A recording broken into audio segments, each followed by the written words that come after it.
నమస్తే, నేను Lakshmi, legal advisor. ఇనాం భూములు కొంటే హక్కులు వస్తాయా? ఇనాం భూములు అంటే దానంగా ఇవ్వబడిన భూములు.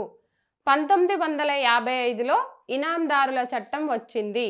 ఈ చట్టం ప్రకారం 1955 కంటే ముందు ఎవరైతే ఇనాందారులుగా ఉంటారో వారికి మాత్రమే ఓఆర్సి పొందే హక్కు ఉంటుంది.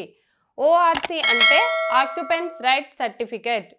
1955 తర్వాత ఇనాం భూములు కొనుగోలు చేస్తే వారికి ఓఆర్సి పొందే హక్కులు లేవని తెలంగాణ హైకోర్టు స్పష్టం చేసింది.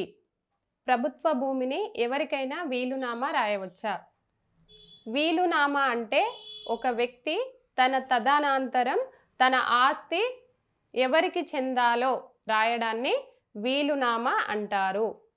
ప్రభుత్వం ఇచ్చిన భూములను తరతరాలుగా అనుభవించాలి. కానీ ప్రభుత్వం ఇచ్చిన భూములను వీలునామా రాయడానికి, గిఫ్టుగా ఇవ్వడానికి, అమ్మడానికి హక్కులు ఉండవు. మనం ఏదైనా ఒక ప్రాపర్టీని కొనేటప్పుడు రిజిస్ట్రేషన్ ఎక్కడ చేసుకోవాలి? రిజిస్ట్రేషన్ యాక్ట్ 1908 ప్రకారంగా ప్రతి జిల్లాలోనూ ఒక రిజిస్ట్రేషన్ ఆఫీసు ఉంటుంది. అలాగే కొన్ని మండలాలకు కలిపి ఒక సబ్ రిజిస్ట్రేషన్ ఆఫీసు ఉంటుంది. మీరు ఏదైనా ఒక ఆస్తిని కొనుగోలు చేసేటప్పుడు, భూమి కానీ ఇంకా ఏదైనా స్థిరాస్తులు కొనుగోలు చేసేటప్పుడు మీరు కొనే భూమి ఏ సబ్ రిజిస్ట్రేషన్ మండలం పరిధిలోకి వస్తుందో అక్కడే రిజిస్ట్రేషన్ చేసుకోవాల్సి ఉంటుంది. ప్రాపర్టీ విలువ ఎంత ఉంటే రిజిస్ట్రేషన్ చేసుకోవాలి? ఆస్తులు సాధారణంగా 2 రకాలు: స్థిరాస్తి, చరాస్తి.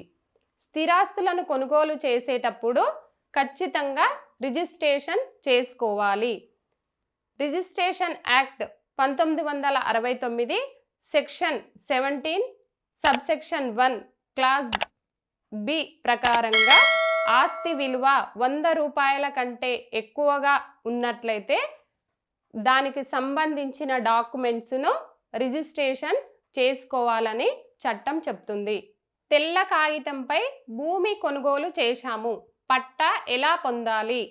తెల్ల కాగితంపై భూమి కొనుగోలు చేసినప్పుడు కొనుగోలు చేసినటువంటి పత్రము, శిస్తు ఏమైనా కట్టి ఉంటే ఆ రసీదు, పహానీ రికార్డులో నమోదైన మీ పేరు ఉన్నటువంటి పత్రము, భూమి సాగు చేస్తున్నట్లుగా నమోదైన ఇతర అంశాలు, పంట రుణాలు తీసుకున్నటువంటి రుజువు గల ఏదైనా డాక్యుమెంటు ఆధారంగా తెల్ల కాగితంపై కొనుగోలు చేసిన భూమిని పట్టా పొందే హక్కు ఉంటుంది.